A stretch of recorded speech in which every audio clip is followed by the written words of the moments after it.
खरं म्हणजे एकूण आपण पाहिलं की संघराज्याची जी काही निर्मिती झाली त्यामध्ये त्या भाषेला प्राधान्य देऊन त्याच्यात ते विभाजन किंवा ती निर्मिती झाली. त्या भाषेतील ती मातृभाषा कोणती आहे त्या मातृभाषेवरच आपण राज्यांची निर्मिती केली आणि हे लपून राहिलेलं नाही. आता तुम्ही सगळीकडे हिंदी लादायचं काम जर होत असेल, आता त्याला काही राज्य विरोध करतायत. साऊथचे राज्य विशेष करून विरोध केले तर त्यांना सुद्धा आपण धमकावलं आणि आपल्या मनाप्रमाणे होत नाही बघून त्यांच्या मागे काही ससेमिरा लावला गेला. हे सगळं काही आता अख्खा देश बघतो आहे. संपूर्ण देशाच्या पुढे हे सगळे चित्र आहे. मला एक सांगितलं पाहिजे की महाराष्ट्रामध्ये मराठी आणि इंग्रजी या दोन भाषा असताना तिसरी भाषा याच्यामध्ये आणण्याची गरज नाही. आणायची असेल तर ज्यांना तुम्ही व्यवहारात न आणता तुम्ही त्या भाषेचा वापर करायला कोणाला काही बंधन नाहीच आहे. ते ऑप्शनल ठेवा. पण ती तिसरी भाषा म्हणून आणणं म्हणजे आम्हाला मराठी आणि बिहारींचं कुळ एक आहे हे दाखवणं आहे का? किंवा बिहारी आणि इतर हिंदी भाषिकांचं कुळ मूळ एक आहे असं नाही. मराठ्यांनी तर खरं अटकेपार झेंडे केले. त्या मराठी भाषेचा स्वाभिमान, अभिमान, गर्व हा वेगळाच आहे. ती पुसता कामा नाही किंवा त्याला मिटवता कामा नाही. तिसरी आली तर मग याचा दर्जा कमी होईल किंवा याचा वापर कमी होईल. अशा प्रकारची सरकारची भूमिका असेल तर ते मराठीवरच अन्याय आहे. मराठी भाषिकावर आहे, मराठी माणसावर आहेच. पण त्यांच्यावर हे लादून तुम्ही मराठी अस्मिता संपवण्याच्या दृष्टीनं पाऊल उचलताय का? हा खरा प्रश्न.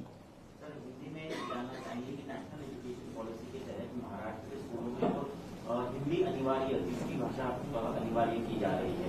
दक्षिणी राज्य इसको विरोध कर रहे हैं और काफी विरोध प्रदर्शन भी देखा जा रहा है. बावजूद उसके महाराष्ट्र से लागू करना चाहते हैं.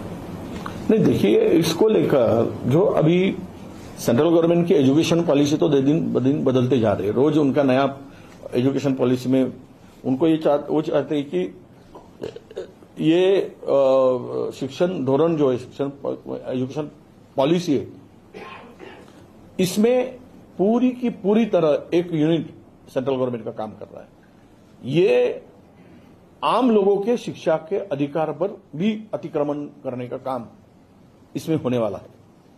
जो एक मिडिल क्लास है, पुअर क्लास है, उसका अधिकार भी छीनने की भाषा ये पूरे धोरण में आगे आने वाली है. बहुत सारे अभी कॉलेजों में जो स्थिति बन रही है वो कॉलेज में स्थिति इसीलिए बन रही है कि वहां पे सरकार की भूमिका स्पष्ट दिखती है. जो रिक्त पद है उसमें मैं थोड़ा आपके सामने जाना चाहता हूं, फिर बाद में होता है. जो रिक्त पद है, जो खाली पद है, टीचर है, प्रोफेसर के है, प्रिंसिपल के, ये सब जगह उन्होंने जानबूझकर खाली रखा है. क्यों? तो वहां से बच्चा जो जाता है, जो रेगुलर ग्रेजुएशन के लिए, प्लेन ग्रेजुएशन के लिए, तो वहां बच्चा जाने के बाद में उसको कुछ पढ़ाई के लिए कुछ हो भी नहीं है. कल मुझे फोन एक आया था, उसमें उसने बच्चे ने कहा था कि अगर हम लोग एकेडमी में जा रहे हैं तो ये स्कूलों की, कॉलेजों की जरूरत क्या है?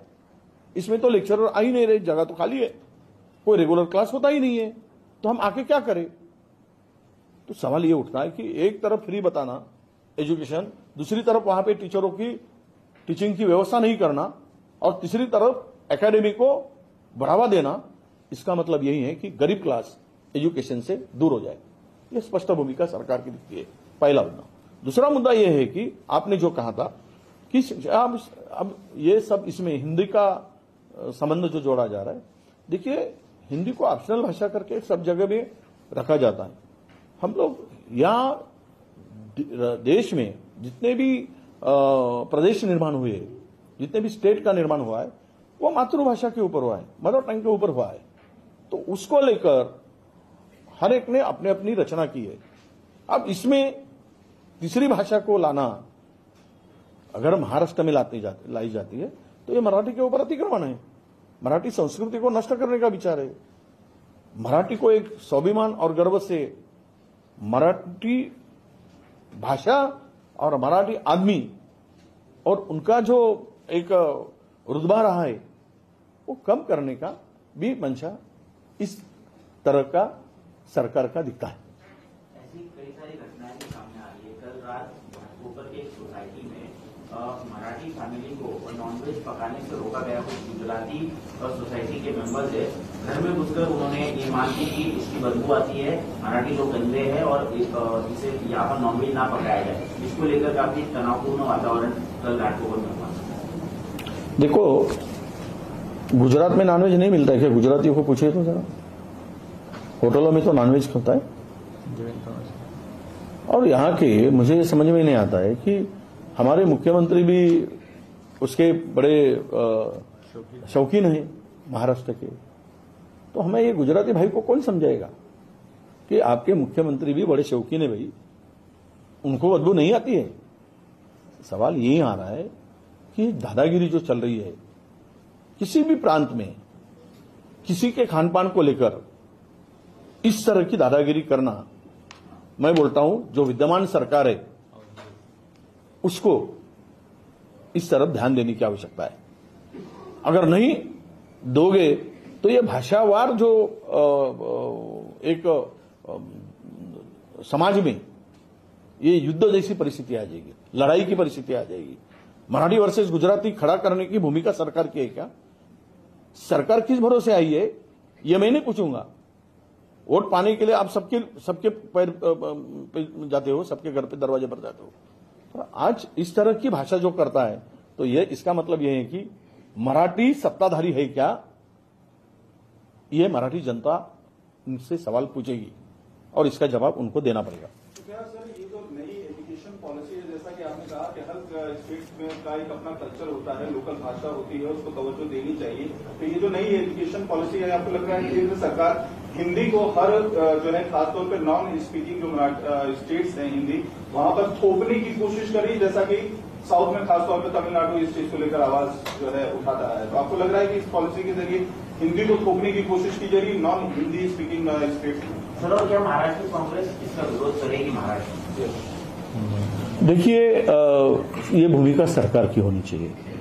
हम हर चीज को गलत काम वो करते रहे और हम लोग उसके ऊपर टिप्पणी करते रहे। जनता को भी क्या चाहिए, जनता का भी आवाज क्या निकलता है ये भी हम देखेंगे ना। सवाल यही आता है कि थोपने का काम जो है ये थोपने का काम नहीं होना चाहिए। आप ऑप्शनल रख सकते हो ना। यहां पे हम लोग हिंदी बात करते हैं ना, अभी आपने पूछा सवाल उसका हिंदी में दे रहे।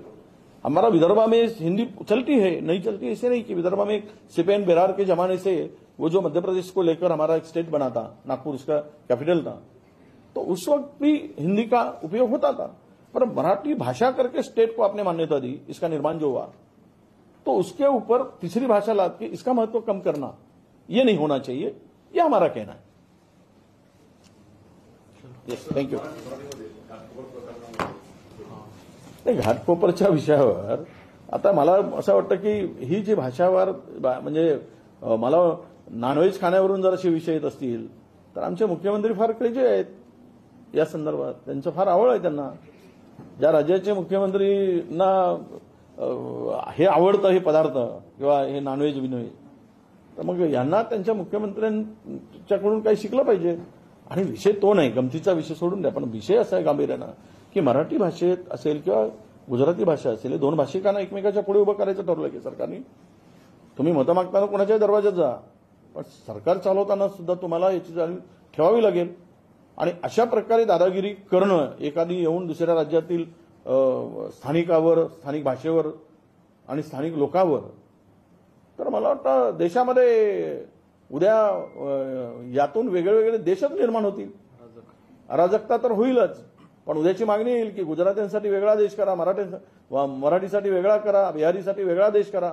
म्हणजे काय, या देशाचे 33 राज्य असतील, 34, तर 34 राज्यामध्ये 34 देश करायची भूमिका, याला समर्थन देणार का, हा खरा प्रश्न येतो। आणि हे अजिबात खपवून घेता कामा नये, कारण खानपान किंवा जेवण खाण्यावर किंवा कोणाच्या खाण्यापिण्यावर कोणी काही निर्बंध लादू शकत नाही, त्यांना तो अधिकार नाही मुळात। तुम्ही असं म्हणू शकत नाही, तुम्ही बदलून घ्या ना।